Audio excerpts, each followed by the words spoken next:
ہے فرمان رسول اللہ، لا الہ الا اللہ، حسبی ربی جل اللہ، ما فی قلبی غیر اللہ، نور محمد صلی اللہ، لا الہ الا اللہ۔ اعوذ باللہ من الشیطان الرجیم، بسم اللہ الرحمن الرحیم۔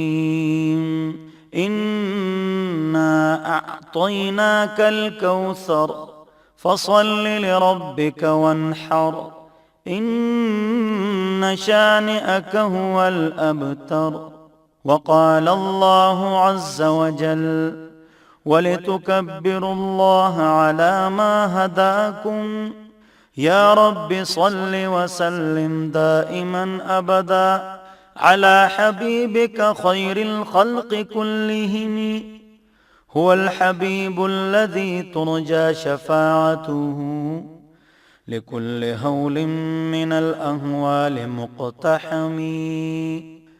میرے محترم اور مکرم بزرگوں، دوستوں اور ساتھیوں، اور میری قابل احترام ماؤں اور بہنوں، آج نہایت ہی خوشی کا دن اور خوشی کا مقام، قربانی کا دن، آپس میں ملنے کا دن، چھٹیوں کا دن ہے، اور حضور اکرم صلی اللہ علیہ وسلم کا ارشاد ہے انہی دنوں کے بارے میں، لا تصوموا فی هذه الایام فانها ایام اکل وشرب وبعال۔ یہ خوشی کے دن ہیں، ان میں روزہ مت رکھو، یہ کھانے پینے اور ملاپ کے دن ہیں، اور یہ عبادت کا بھی دن ہے اور خوشی کا بھی دن ہے۔ عید کو عید کیوں کہتے ہیں، اس کی وجہ کیا ہے؟ تو عید کے معنی ہے خوشی، اور عید عود سے بھی ہے۔ عود کا معنی ہے لوٹنا، اور عید بھی بار بار لوٹتی ہے۔ مسلمان عید مناتے ہیں۔ پاک پیغمبر محمد مصطفیٰ صلی اللہ علیہ وسلم جب مکہ سے مدینہ تشریف لائے تو لوگ کھیل رہے تھے، کود رہے تھے، خوشیاں اڑا رہے تھے، منا رہے تھے۔ پاک پیغمبر نے پوچھا کہ کیا ہو رہا ہے؟ آج جی عید کا دن ہے، خوشی کا دن ہے۔ پاک پیغمبر محمد مصطفیٰ صلی اللہ علیہ وسلم نے فرمایا یہ تو ہماری عید نہیں، عید تو ہماری عید الفطر ہے، عید الاضحیٰ ہے۔ تو یہ احکام مدینہ منورہ میں آئے ہیں۔ یاد رکھو، ایک اہم علمی بات ہے، وہ یہ ہے کہ حضور اکرم صلی اللہ علیہ وسلم نے نبوت کے بعد مکہ مکرمہ میں 13 سال گزارے، مدینہ منورہ میں 10 سال گزارے، پھر انتقال فرما گئے، پردہ فرما گئے۔ 13 سال جو گزارے اس کے اندر ایک بات کی محنت ہوئی ہے، لا الہ الا اللہ، یعنی اپنے عقیدے کو ٹھیک کرو۔ اللہ خالق ہے، مالک ہے، رازق ہے، مختار کل ہے، نفع نقصان کا مالک ہے، حاجت روا ہے، مشکل کشا ہے، عزت و ذلت کا مالک، کامیابی اور کامرانی کا مالک اللہ رب العزت کی ذات ہے۔ تو اس بات کی محنت ہوئی ہے کہ ایک اللہ کی عبادت کرو، اللہ کے گھر کا طواف کرو، اور اللہ کے سامنے جھکو، اور اللہ کے سامنے سجدہ ریز ہو جاؤ۔ سجدہ اللہ کے لیے، طواف اللہ کے لیے، غیر اللہ کے لیے نہیں۔ بہرحال ایک بات کی محنت ہوئی، عقیدے کی محنت ہوئی، نماز کا حکم بعد میں آیا۔ لیکن جب حضور اکرم صلی اللہ علیہ وسلم مدینہ منورہ تشریف لائے تو اکثر احکام وہاں پر اترے ہیں۔ دیکھو، عید الفطر ہے، عید الاضحیٰ ہے، اور قربانی ہے، جہاد ہے، پردہ ہے، شراب کی حرمت ہے، روزہ، حج، زکوٰۃ، قربانی، یہ تمام احکام جو ہیں یہ مدینہ منورہ میں آئے ہیں، اور 10 سالہ دور میں۔ 13 سالہ دور لمبا اور زیادہ ہے، اس میں عقیدے کی محنت ہوئی ہے۔ کیوں؟ اگر عقیدہ ٹھیک نہیں تو پاک پیغمبر محمد مصطفیٰ صلی اللہ علیہ وسلم کی شفاعت نہیں ملے گی۔ حضور اکرم صلی اللہ علیہ وسلم جب مدینہ تشریف لائے تو اس کے بعد احکام اترتے رہے، اور صحابہ، مہاجرین و انصار اس پر عمل کرتے رہے، اور مستورات عمل کرتی رہیں۔ عید الفطر اور عید الاضحیٰ اس کا حکم بھی مکہ مکرمہ میں نہیں بلکہ مدینہ منورہ میں آیا ہے۔ عید کو عید کیوں کہتے ہیں وہ میں نے بتا دیا۔ اس کے 2 ترجمے ہیں، ایک ترجمہ ہے خوشی، ایک ترجمہ ہے لوٹنا۔ عید بھی بار بار لوٹتی ہے، اس لیے عید کو عید کہتے ہیں۔ اور عید الاضحیٰ، الاضحیٰ یہ قربانی کو کہتے ہیں۔ بعض لوگ کہتے ہیں عید الضحیٰ، یہ لفظ غلط ہے۔ عید الاضحیٰ قربانی کی عید، عید قربان الاضحیٰ، فقہا علماء محدثین کا اجماع ہے عید کے دن کھیلنا یہ مستحب ہے، لیکن کھیل میں وہی بات کہ اس میں گناہ کے کام نہ ہو، شرط نہ ہو اور سطر کو چھپا لیا جائے، تو کھیل جو جائز ہے وہ مستحب ہو جاتا۔ اور آپ نے ذی الحجہ کا مہینہ گزار دیا، اس میں آپ نے عبادت کر لی۔ ذی الحجہ کا جو مہینہ ہے اس کے شروع کے جو 10 دن ہیں اس کی اللہ رب العزت نے قرآن میں تعریف کی ہے، والفجر ولیال عشر، فجر کی قسم اور ان 10 راتوں کی قسم جو معزز اور باعزت ہے۔ وہ کون سی 10 راتیں ہیں؟ ذی الحجہ کی راتیں ہیں، تو اس میں آپ نے عبادت کرنی ہے، اور 9 ذی الحجہ کا آپ نے روزہ رکھنا ہے، باقی روزے بھی رکھنے ہیں، اور اس کا ثواب رمضان کے بعد محرم سے بھی زیادہ ہے۔ بعض علماء کا خیال ہے، محدثین کا خیال ہے۔ اس بات کو آپ سمجھ لیجئے، اور یہ خوشی کے جو دن ہیں تو آپ خوشی منائیے، اچھا کھائیے، اچھا پیئے، اچھی گاڑی میں سواری کر لیجئے، کوئی گناہ کی بات نہیں ہے، آؤٹنگ کے لیے جائیے، لیکن اس میں گناہ کرنا، اللہ کو ناراض کرنا، اس سے آپ بچیے۔ بہرحال تو چاند رات اور بڑی عید کی رات یہ معزز راتیں ہیں، اس میں آپ گناہوں سے اپنے آپ کو محفوظ کیجیے۔ اگلی بات جو آپ کو سمجھانی ہے وہ یہ ہے، 3 دن لوگ قربانی کرتے ہیں، تو یہ جو قربانی کے دن ہیں یہ عظیم دن ہے، اور یہ ایک عظیم سنت ہے، عظیم وجوب ہے، عظیم عبادت ہے۔ چنانچہ میں نے آپ حضرات کے سامنے جو سورت پڑھی ہے الکوثر، کہ اے محمد مصطفیٰ صلی اللہ علیہ وسلم، ہم نے آپ کو حوض کوثر عطا کی ہے۔ یہ پاک پیغمبر محمد مصطفیٰ صلی اللہ علیہ وسلم کی خصوصیت، ان کا انعام، اللہ رب العزت کا اکرام ہے۔ اللہ وہ حوض کوثر، اس کا کٹورا اور جام اور گلاس اللہ ہم سب کو نصیب فرمائے۔ بخاری شریف میں ایک شرط ہے، اس آدمی کو یہ کٹورا ملے گا جس نے بدعت نہیں کی ہو۔ اللہ ہم سب کو بدعت سے محفوظ فرمائے، بدعات سیئہ سے محفوظ فرمائے۔ تو انا اعطیناک الکوثر فصل لربک وانحر، اللہ کی نماز پڑھیے اور قربانی کیجیے، تو اس میں قربانی کا تذکرہ ہے، دیکھ لیجیے، قربانی کیجیے۔ ہم قربانی کرتے ہیں، حضور اکرم صلی اللہ علیہ وسلم کو حکم ہے نماز پڑھیے، قربانی کیجیے۔ نماز بھی پڑھنی ہے، قربانی بھی کرنی ہے۔ بعض لوگ اپنے آپ کو پیر کہتے ہیں، نعوذ باللہ، لیکن نماز نہیں پڑھتے ہیں۔ ان کو کہا جاتا ہے آپ کیوں نماز نہیں پڑھتے ہیں؟ عجیب عجیب باتیں کرتے ہیں، ہم مدینہ میں نماز پڑھتے ہیں، یا وہ کہتے ہیں ہم نابالغ ہیں، عقل کے اعتبار سے، شریعت کے اعتبار سے ابھی تک ہم اوپر نہیں پہنچے ہوئے ہیں، ہم نابالغ ہیں لہذا ہمارے اوپر نماز نہیں، نعوذ باللہ۔ یا وہ کہتے ہیں ہم ہر وقت نماز میں ہوتے ہیں، پھر قربانی کے ساتھ کیا کرو گے؟ قربانی بھی کرنی ہے، نماز بھی پڑھنی ہے۔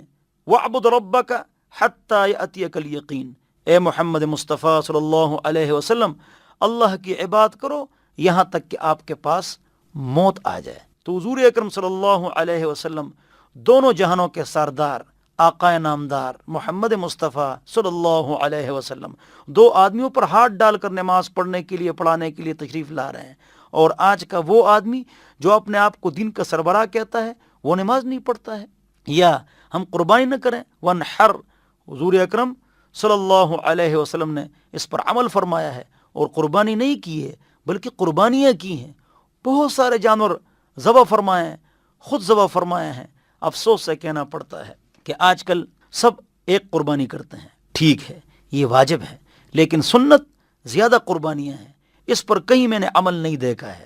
صرف کراچی کے لوگوں کی تعریف کرتا ہوں، وہاں کے نیک مالدار 20 اور 30 قربانیاں کرتے ہیں، میں نے ان کو دیکھا ہے۔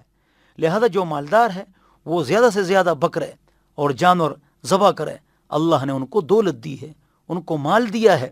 وانحر، اور قربانی کرو، ان شانئک هو الابتر، اے محمد مصطفیٰ صلی اللہ علیہ وسلم، آپ کے دشمن دم کٹے، بے اولاد اور ذلیل ہوں گے۔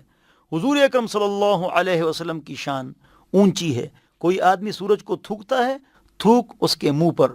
جو پاک پیغمبر محمد مصطفیٰ صلی اللہ علیہ وسلم کی شان میں گستاخی کرتے ہیں، گستاخی ان کے منہ پر۔ ورفعنا لک ذکرک، اے محمد مصطفیٰ صلی اللہ علیہ وسلم، ہم نے آپ کے ذکر کو نماز میں، اذان میں، کلمے میں، ہر جگہ پر بلند کیا ہے۔ لہٰذا وہ لوگ جن کے معدوں میں خنزیر کا گوشت ہے اور جن کے مثانوں میں شراب ہے اور جن کا نسب و نسل معلوم نہیں، وہ اگر حضور اکرم صلی اللہ علیہ وسلم کی شان میں گستاخی کرتے ہیں، ان کی اپنی بے عزتی ہے، ان کی اپنی ذلت ہے۔ ان شانئک هو الابتر۔ لہذا قربانی جو ہے یہ واجب ہے، اس آدمی پر واجب ہے جس کے پاس 52.5 تولہ چاندی کی قیمت موجود ہو۔ ہر دور میں، ہر موقع پر یاد رکھو، جس کے پاس 52.5 تولہ چاندی کی قیمت موجود ہے، الگ تھلگ خرچے سے، قرض سے پاک، اس کے اوپر قربانی فرض، لازم اور واجب ہے۔ پاک پیغمبر کا ابن ماجہ میں پاک ارشاد ہے، من لم یضح فلا یقربن مصلانا، جس کے اوپر قربانی فرض ہے، قربانی کرتا نہیں ہے، وہ ہماری عیدگاہ میں آ کر ہمارے ساتھ نماز نہ پڑھیں، دفع ہو جائے۔ لہٰذا قربانی لازم ہے، واجب ہے، ضروری ہے۔ سب کھانا کھاتے ہیں، ناشتہ کرتے ہیں، نماز پڑھتے ہیں اور روزہ رکھتے ہیں، تو سب افراد جن کے پاس 52.5 تولہ چاندی کی قیمت ہو تو ان کے اوپر قربانی واجب ہے۔ ایک بچی ہے، بچہ ہے، دونوں بالغ ہیں، FA BA میں پڑھتے ہیں، ان کا بینک بیلنس ہے موجودہ دور میں 52,000 روپے، تو ان کے اوپر قربانی واجب ہے، لیکن قربانی کرتے نہیں ہیں۔ افسوس سے کہنا پڑتا ہے کہ 98% عورتیں قربانی نہیں کرتی اور 96% مرد قربانی نہیں کرتے۔ شادی پر کتنا خرچ کرتے ہیں، غموں کے اوپر کتنا خرچ کرتے ہیں، بدعات، رسوم، رواج، ریاکاری، اس میں کتنا خرچ کرتے ہیں، شادی میں آتش بازی پر کتنا خرچ کرتے ہیں، لیکن آپ کے پاس 8,000 روپے آج کل جو حصہ ہے یہ آپ کے پاس نہیں ہے۔ سال میں ایک بار آپ کے پاس 8,000 روپے اللہ کے لیے نہیں ہے۔ آپ اتنے کمزور ہیں، جن کے پاس نہیں ہے کوئی بات نہیں، جو غریب ہے کوئی بات نہیں۔ اکثر لوگ قربانی نہیں کرتے ہیں، ان پر قربانی لازم ہے۔ عورت ہے، اس کے پاس 7.5 تولہ سونا ہے یا 52.5 تولہ چاندی ہے، یا سونا اور پیسے کو ملا کر اس کی قیمت 52.5 تولہ چاندی سے بڑھ جاتی ہے۔ اس کی قیمت زرگر اور صراف سے پوچھو اس کی کیا قیمت ہے، تو اس کے اوپر قربانی لازم ہے۔ قربانی پہلے دن کرو، نہیں تو دوسرے دن کرو، نہیں تو تیسرے دن کرو، لیکن قربانی کرو، اللہ سے ڈرو۔ حضور اکرم صلی اللہ علیہ وسلم نے کتنے سخت الفاظ ارشاد فرمائے ہیں، جس کے اوپر قربانی فرض ہو وہ قربانی نہ کرے اور ہماری عیدگاہ میں آئے تو نہ آئے، دفع ہو جائے، ہمارے ساتھ وہ نماز نہ پڑھے۔ اللہ ہم سب کو سمجھ عطا فرمائے۔ اور قربانی جو آپ کریں، ابراہیم علیہ السلام کو کہا گیا خواب میں بیٹے کو ذبح کرو، اور نبی کا خواب سچا، لہٰذا مینڈا ذبح ہو گیا۔ جس طرح بیٹے سے محبت ہوتی ہے اسی طرح جانور سے محبت ہو۔ وہ جانور پالتو ہو، وہ جانور آپ نے خریدا ہو، پورے سال آپ کے پاس ہو، مستحب یہی ہے، نہیں تو 2-3 مہینے پہلے خریدو، اس سے آپ کی محبت پیدا ہو جائے، الفت پیدا ہو جائے۔ جب آپ اس کے اوپر چھری پھیریں آپ کو تکلیف ہو، آپ کو غم ہو، آپ کے آنسو نکل جائیں، یہ ہے قربانی۔ افسوس سے کہنا پڑتا ہے آج کل اجتماعی قربانیاں لوگ کرتے ہیں، بس مولوی صاحب کو یا کسی تنظیم والے کو 7,500-8 ہزار روپے دے دیتے ہیں اور گوشت کے وقت حاضر ہو جاتے ہیں، مجھے گوشت دے دو۔ کیا یہ قربانی گوشت کی خرید و فروخت ہے؟ اجتماعی قربانی والوں کو چاہیے کہ وہ ان لوگوں کی اجتماعی قربانی لے، ان کی تربیت کرے جو اپاہج ہوں، مریض ہوں، کمزور ہوں، بوڑھے ہوں، بوڑھی ہوں، بیوہ ہوں۔ جو صحت مند ہیں وہ خود جانور خریدیں، محنت کریں، بازار جائیں، منڈی جائیں، ٹریفک جام ہوگا، دن دن ان کا لگے گا، دھوپ وہ برداشت کریں گے تو اللہ تعالیٰ خوش ہوں گے، آپ کو ثواب ملے گا۔ تو ہمیشہ اس بات پر عمل کریں کہ اجتماعی قربانی سے بہتر یہ ہے 7 افراد شریک ہو جائیں اور گھومیں پھریں، محنت کریں، جانور خریدیں، پہلے خریدیں، اس کو کھلائیں پلائیں، اس سے محبت پیدا کریں، اس کو ذبح کریں۔ پاک پیغمبر کا پاک ارشاد ہے کہ جو آدمی قربانی کرتا ہے اور وہ چھری چلاتا ہے اور خون زمین پر جاتا ہے تو پہلا قطرہ زمین پر جانے سے پہلے اللہ رب العزت اس کے تمام گناہوں کو معاف فرما دیتا ہے۔ یہ چھوٹی بات حلال مال سے ہو، حرام سے نہ ہو، جذبے کے ساتھ ہو، محبت کے ساتھ ہو، الفت کے ساتھ ہو، عبادت کے جذبے کے ساتھ ہو، وہ قربانی کرے۔ حضور اکرم صلی اللہ علیہ وسلم نے فرمایا جو آدمی قربانی کرتا ہے جانور کے اوپر جتنے بال ہوتے ہیں اتنی اس کو نیکیاں ملتی ہیں۔ اب ایک نیکی احد کے پہاڑ جتنی، تو جانور کے اوپر کتنے بال ہوتے ہیں؟ بہت زیادہ بال ہوتے ہیں۔ صحابہ نے پوچھا فالصوف یا رسول اللہ، یہ جو بھیڑوں کے اوپر اون ہوتا ہے وہ تو کروڑوں کی تعداد میں ہوتا ہے، تو پھر بھی زیادہ نیکیاں ملیں گی۔ حضور اکرم صلی اللہ علیہ وسلم نے فرمایا ہاں پھر بھی زیادہ نیکیاں ملیں گی، اون جتنا ہوگا چاہے اربوں کھربوں ہوں، اتنی نیکیاں اللہ رب العزت آپ کو نصیب فرمائے گا۔ قربانی کرو، سب کرو، شوق سے کرو، محبت سے کرو۔ حضور اکرم صلی اللہ علیہ وسلم نے ایک موقع پر قربانی کی، ایک بکرا اپنی طرف سے، ایک بکرا پوری امت کی طرف سے۔ اس سے معلوم ہوا کہ ہم اگر حضور اکرم صلی اللہ علیہ وسلم کی طرف سے قربانی کریں یا ثواب کے لیے مردے کے لیے قربانی کریں تو یہ جائز ہے، درست ہے اور صحیح ہے۔ اسی طرح حضور اکرم صلی اللہ علیہ وسلم نے بکرے ذبح کیے اور وہ خصی تھے، خصی جانور کی قربانی جائز ہے، جس کے پیٹ میں بچہ ہو اس کی قربانی بھی جائز ہے، قربانی ہو جاتی ہے۔ بہرحال تو قربانی یہ اللہ رب العزت کی طرف سے ایک عظیم عبادت ہے۔ اللہ رب العزت نے قرآن کے اندر فرمایا ہے کہ جو جانور قربانی کے لیے متعین ہو جائیں وہ باعزت ہیں، ان کو مت چھیڑو، ان کو ذلیل مت کرو، ان کو نقصان مت پہنچاؤ۔ ہم ان کے اوپر ہنستے ہیں، مزاحیہ ڈرامے بناتے ہیں، یہ گناہ کی بات ہے۔ اور یہ بات ٹیلی فون کے ذریعے سے، میسیجز کے ذریعے سے آگے پہنچائیں، اخباروں میں اس کے خلاف آپ بیان لکھیں کہ قرآن حدیث دین کی چیزوں کا مذاق آپ لوگ نہ اڑائیں۔ اللہ ہم سب کو سمجھ عطا فرمائے۔ اگلی بات جو آپ حضرات کے سامنے کرنی ہے مسائل کے حوالے سے کہ اس جانور کی قربانی جائز ہے جو پالتو ہو، جس طرح بھیڑ ہے، دمبا ہے، بکرا ہے، گائے ہے، اونٹ ہے۔ جو ہم گھر پر نہیں پالتے ہیں جس طرح ہرن ہے، اس کی قربانی جائز نہیں ہے۔ تو آپ جو جانور خریدیں وہ صحت مند ہو، وہ خوبصورت ہو، وہ مزیدار ہو۔ ایسا جانور احادیث میں آتا ہے کہ وہ بیمار نہ ہو، اس میں کوئی نقصان نہ ہو۔ تو اس حوالے سے چند مسائل آپ سن لیجئے۔ اگر کسی جانور کو خارش ہے معمولی تو جائز ہے، لیکن اگر وہ خارش گوشت تک پہنچ چکی ہے پھر اس کی قربانی جائز نہیں ہے۔ ایک جانور ہے جو لنگڑا ہے، چلتے چلتے وہ پیر نہیں رکھ رہا ہے، اس کی قربانی جائز نہیں ہے۔ سینگ ہے، دم ہے، 1/4 سے زیادہ اگر وہ کٹ چکا ہے تو اس کی قربانی جائز نہیں ہے۔ اسی طرح دانت ہیں تو سارے دانت اس کے موجود ہوں، اگر اکثر دانت موجود ہوں، چند گر چکے ہوں تو وہ چند جو گر چکے ہیں لیکن وہ چارہ کھا سکتا ہے وہ جانور تو اس کی قربانی جائز ہے۔ یعنی اکثر دانت ہیں اور چارہ بھی کھا سکتا ہے، 2 شرائط تو اس کی قربانی جائز ہے۔ اور 2 دندہ شرط ہے، اس حوالے سے چند باتیں نوٹ فرما لیں۔ 2 دندہ کون سا جانور ہوتا ہے؟ بکرا 1 سال کا ہو تب 2 دندہ ہوتا ہے، اور گائے اور بھینس 2 سال کی ہو تو تب وہ 2 دندی ہوتی ہے۔ اسی طرح اونٹ 2 دندہ تب ہوتا ہے جب وہ 5 سال کا ہو تو 2 دانت اس کے ہوں۔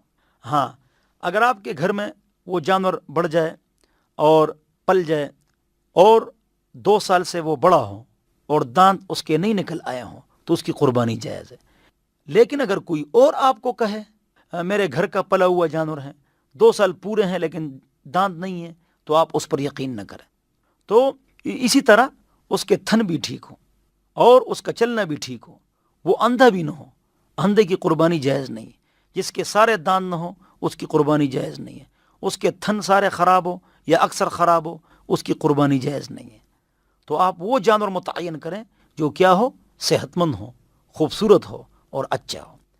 گلے کے اندر 4 رگیں ہوتی ہیں، ایک وہ پائپ بڑا سا جس سے ہم کھانا کھاتے ہیں اس کو کہتے ہیں حلقوم، اس کے نیچے ایک پائپ ہے بالکل گیس کی پائپ کی طرح، اس کو کہتے ہیں مری۔ اس کے دائیں بائیں 2 رگیں ہیں جس کو کہتے ہیں ودیجان، جس کے ذریعے سے خون کا انتقال ہوتا ہے۔ خون کی 2 رگیں، ودیجان، حلقوم، مری، یہ 4 رگیں ہیں۔ ان کے اندر 3 کا کاٹنا یہ فرض ہے۔ اگر 2 رگیں کٹ گئی تو جانور مردار ہے، 4 کو کاٹو یا 3 کو کاٹو، اگر 2 رگیں کٹ گئی پھر یہ جانور مردار ہے۔ اسی طرح جب 4 رگیں آپ کاٹ لیں تو آگے گردن جدا نہ کریں، اگر غلطی سے گردن جدا ہو گیا وہ جانور حلال ہے، حرام نہیں ہے۔ اسی طرح یہ بات بھی آپ نوٹ فرما لیں کہ بعض لوگ جو جاہل ہوتے ہیں، بے علم ہوتے ہیں، وہ جب جانور کو ذبح کر لیتے ہیں کہ قربانی کا جانور ہے، اس کا خون جو ہے نا بابرکت ہے، وہ پیتے ہیں گلاس میں لے کر، نعوذ باللہ، تو یہ حرام ہے۔ دم مسفوح، وہ رگ کا خون جو دھار مارا ہے وہ حرام ہے۔ اسی طرح دونوں شرمگاہیں، یہ بھی حرام ہے۔ اسی طرح جو لوگ ٹکاٹک کٹاکٹ کھاتے ہیں اور بڑے شوق سے کھاتے ہیں، یہ بھی درست نہیں ہے، اس پر باقاعدہ احادیث موجود ہیں۔ اسی طرح پتا ہے، تو ان چیزوں سے آپ نے بچنا ہے، حرام سے اپنے آپ کو بچانا ہے۔ یہ جو کھال ہے، اگر آپ اپنی ڈھول بنا دیں، اس سے کنویں سے پانی نکالیں یا جانماز بنا لیں خشک کر کے، تو یہ جائز ہے۔ لیکن اگر آپ اس کو بیچ دیں تو اس کی قیمت جو ہے وہ غریب کو مالک بنانا یہ فرض ہے اور لازم ہے اور واجب ہے، مالدار کو نہیں دے سکتے ہو۔ جو ذبح کر رہا ہے اس کو اجرت میں آپ چمڑا نہیں دے سکتے ہیں قربانی والا، کیوں؟ اس کی جو قیمت ہوتی ہے اس کا صدقہ کرنا لازم ہوتا ہے۔ کس کو دو گے؟ جواب، آپ کی بہن ہے، آپ کا بھائی ہے، ان کو آپ دے سکتے ہیں۔ چچا، ماموں، کزن، سسر، ساس غریب ہیں، ان کو آپ دے سکتے ہیں۔ جو زکوٰۃ کا حکم ہے تو ان کو آپ دے سکتے ہیں۔ اسی طرح اگر آپ کے رشتہ داروں میں غریب نہیں تو آپ محلے والوں میں جو غریب ہیں ان کو آپ دے سکتے ہیں۔ اسی طرح یہ دینی جو مدارس ہیں وہاں پر واقعتاً دینی طالب علم رہتے ہوں، کھاتے پیتے ہوں، ان کو آپ دے سکتے ہیں کہ ان کے خرچے میں وہ پیسے استعمال ہو، تو وہاں بھی آپ دے سکتے ہیں۔ چاہے رشتہ دار کو دیں غریب، چاہے محلے دار کو دیں غریب، چاہے دینی ادارے کو دیں یا دینی تنظیمات کو دیں جن پر آپ کو اعتماد ہو کہ وہ صحیح طریقے سے اس کو خرچ کرے گا، تو پھر یہ جائز ہے۔ بہرحال تو کھال کے بارے میں بھی میں نے آپ حضرات کے سامنے بات بتا دی۔ اگلی بات جو ہے وہ یہ ہے کہ یہ جو گوشت ہے یہ سارا خود کھائیں تو جائز ہے۔ 3 حصے کرنا یہ بہتر ہے، ایک حصہ اپنے لیے، ایک رشتہ داروں کے لیے، ایک غریب غربا کے لیے۔ عقیقے کے بھی 3 حصے کرو تو بہتر ہے۔ سارا خود کھاؤ تب بھی جائز ہے، کھلاؤ تب بھی جائز ہے۔ زکوٰۃ کے پیسے کافر کو نہیں دے سکتے ہو، لیکن قربانی کا گوشت کافر کو دے سکتے ہو۔ یہ مختلف عیسائی آتے ہیں لیتے ہیں، ٹھیک ہے، آپ ان کو گوشت دے سکتے ہیں۔ بہرحال گوشت کے حوالے سے میں نے آپ حضرات کے سامنے بات کر لی۔ اگلی بات جو بہت زیادہ ضروری ہے، کوئی ساتھی مجھ سے ناراض نہ ہو جائے، جب قربانی ہوتی ہے 7 آدمی اس میں شریک ہوتے ہیں، تو جب قربانی مکمل ہو جاتی ہے، گوشت بٹنے لگتا ہے، تو اس میں سے ایک آدمی کہتا ہے کہ یہ سر مجھے دے دو، ایک آدمی کہتا ہے یہ دماغ مجھے دے دو، ایک آدمی کہتا ہے سری پائے مجھے دے دو۔ جس نے پہلی مرتبہ آواز نکالی، اب باقی جو ساتھی ہیں ان کا دل بھی چاہتا ہے، لیکن خوشی کا مقام ہے، قربانی ہے، کوئی کسی کو ناراض نہیں کر سکتا ہے، تو وہ کہتے ہیں ٹھیک ہے یہ کام مت کرو۔ ہر آدمی کا دل چاہتا ہے کہ مجھے مغز ملے، ہر آدمی کا دل چاہتا ہے کہ میں پائے کھاؤں، لیکن جس آدمی نے پہلے آواز نکالی پھر وہ لے جاتا ہے، باقی بیچارے بھی کچھ نہیں کہہ سکتے ہیں۔ یہ درست نہیں، یہ غلط ہے، یہ دوسرے کے حق پر ڈھاکہ ڈالنا ہے۔ جس طرح یہ حرام کام کرتے ہیں، اس طرح ایک اور کام بھی ہم کرتے ہیں، گنڈیری خریدتے ہیں، پکوڑے خریدتے ہیں 1 کلو، تو وہ پکوڑے ڈال رہا ہے، گنڈیریاں ڈال رہا ہے، اوپر سے ہم پکوڑے کھا رہے ہیں، گنڈیریاں کھا رہے ہیں۔ اب وہ بیچارہ منع بھی نہیں کر سکتا ہے کہ گاہک خراب ہو جائے گا، لیکن اس کا دل نہیں چاہتا ہے۔ لا يحل مال امرئ مسلم الا بطیب نفسہ، کہ کسی مسلمان کا مال کھانا جائز نہیں ہے مگر اس کی رضا سے۔ تو دماغ بھی 7 حصے، پائے بھی 7 حصے، اور اسی طرح کلیجی بھی، اس کی بھی 7 حصے کرو، کلیجی کی بھی 7 حصے کرو۔ یہ لوگ غلط کرتے ہیں، کلیجی میری، دماغ اس کا، پائے اس کے، یہ کام غلط ہے۔ 7 حصے کرو اور محبت کے ساتھ اور صحیح طریقے سے اور تول کر، یہ لازم ہے کہ 7 حصے تول کے ہر ایک کو برابر ہڈی، برابر گوشت مل جائے اور برابر چربی مل جائے۔ ہر بات کا خیال کرو، یہ عبادت ہے، اس میں نیت اللہ کی رضا۔ لن ینال اللہ لحومها ولا دماؤها ولکن ینالہ التقوی منکم۔ اللہ رب العزت کی طرف تمہارا گوشت، پوست اور یہ خون نہیں پہنچتا ہے، اللہ دیکھتا ہے کس کا تقوی، کس کا اخلاص زیادہ ہے۔ اللہ ہم سب کو اخلاص نصیب فرمائے۔ اگلی بات جو آپ حضرات کے سامنے بیان کرنی ہے وہ یہ ہے کہ اگر اس میں عقیقے کا حصہ ڈال دو تو چاروں ائمہ کا اتفاق ہے کہ عقیقے کا حصہ اس میں ڈال سکتے ہو۔ اگلی بات یہ ہے کہ 2 حصے عقیقے کے ہیں، 2 حصے اپنے ہیں، ایک حصہ اگر ایصال ثواب کا ہو تو وہ بھی جائز ہے۔ ان تمام باتوں کو سمجھنا چاہیے۔ اسی طرح اگر آپ نے اجتماعی قربانی میں حصہ ڈالا ہے تو آپ 2 باتوں کا اہتمام کریں۔ جب آپ کی بھاری آئے تو آپ وہاں جائیں اور حاضر ہو جائیں۔ حضور اکرم صلی اللہ علیہ وسلم نے اپنے گھر والوں کو کہا ہے اور فرمایا ہے کہ جاؤ اپنی قربانی پر حاضر ہو جاؤ، حتی الامکان خود چھری چلاؤ، اپنے حصے میں حاضر رہو اور خدمت بھی کرو۔ یہ نہیں کہ انہوں نے جو عمل رکھا ہوا ہے وہ یہ خدمت کر رہے ہیں، یہ کرسی پر بیٹھے ہوئے ہیں۔ یہ عبادت ہے، خود گوشت کاٹو، خود خدمت کرو، اللہ آپ سے خوش ہو جائیں گے۔ تو ان باتوں کا آپ اہتمام فرمائیں۔ اسی طرح بعض لوگ اچھے جانور خرید لیتے ہیں، تو اگر ان کو پھرائیں محلے میں اس لیے تاکہ جانور خوش رہے اور پریشان نہ رہے، تو یہ نیت ٹھیک ہے۔ لیکن اگر مقصد دکھلاوا ہو کہ دیکھو جی ہم نے بہت اچھا جانور خریدا ہے، پھر گناہ ہو جائے گا۔ اپنے آپ کو ریاکاری سے بچانا ہے، عبادت کرنی ہے اللہ کی رضا کے لیے۔ اگلی بات یہ ہے کہ دیکھا جاتا ہے کہ قربانی واجب ہے، وہ بھی کرتے ہیں۔ عید الفطر اور عید الاضحیٰ کی نماز یہ واجب ہے تو وہ بھی کرتے ہیں، لیکن نماز نہیں پڑھتے ہیں۔ فجر کی نماز میں غیر حاضری جو کہ فرض ہے، اور عید کی نماز میں بڑا مجمع جو کہ واجب ہے۔ واجب میں بڑا مجمع، فرض میں سارے لوگ غیر حاضر، عید کی نماز میں بڑا مجمع، لیکن پھر زور میں لوگ نظر نہیں آتے ہیں، پتہ نہیں کہاں چلے جاتے ہیں۔ تو آپ سب جو بیان سن رہے ہیں، آپ 5 وقت نماز کا اہتمام فرمائیں۔ لوگوں میں یہ سستی دیکھی گئی ہے کہ عید کی نماز میں بڑا مجمع ہوتا ہے، لیکن وہی افراد فجر اور ظہر کو غیر حاضر ہوتے ہیں، اور فجر اور ظہر وہ فرض ہے۔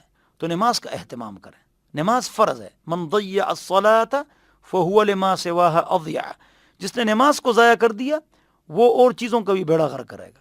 تو نماز کی پابندی فرمائیں اور اللہ کی رضا کے لیے یہ عبادت فرمائیں کہ اللہ رب العزت نے قرآن میں ارشاد فرمایا وَلِتُكَبِّرُوا اللَّهَ عَلَى مَا هَدَاكُمْ، اللہ رب العزت کی بڑائی بیان کرو، اللہ نے تمہیں ہدایت دی، اسلام و ایمان کی دولت سے سرفراز کیا۔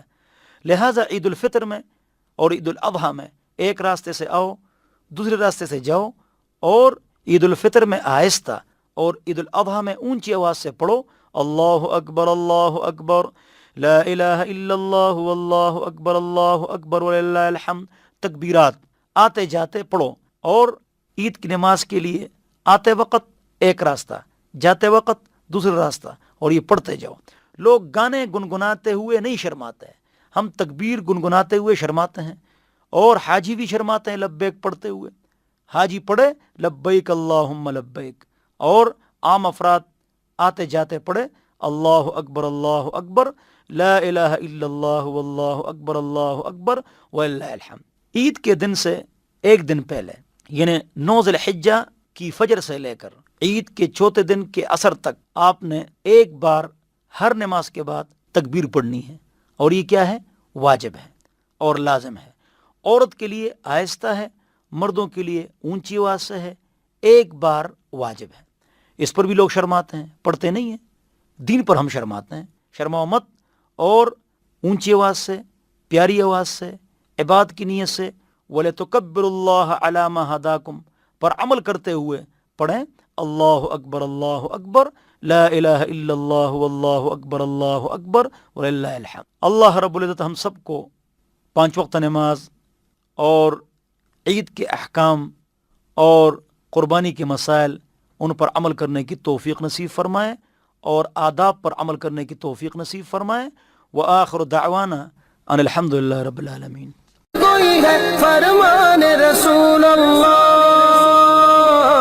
لا الہ الا اللہ، حسبی ربی جل اللہ، ما فی قلبی غیر اللہ، نور محمد صلی اللہ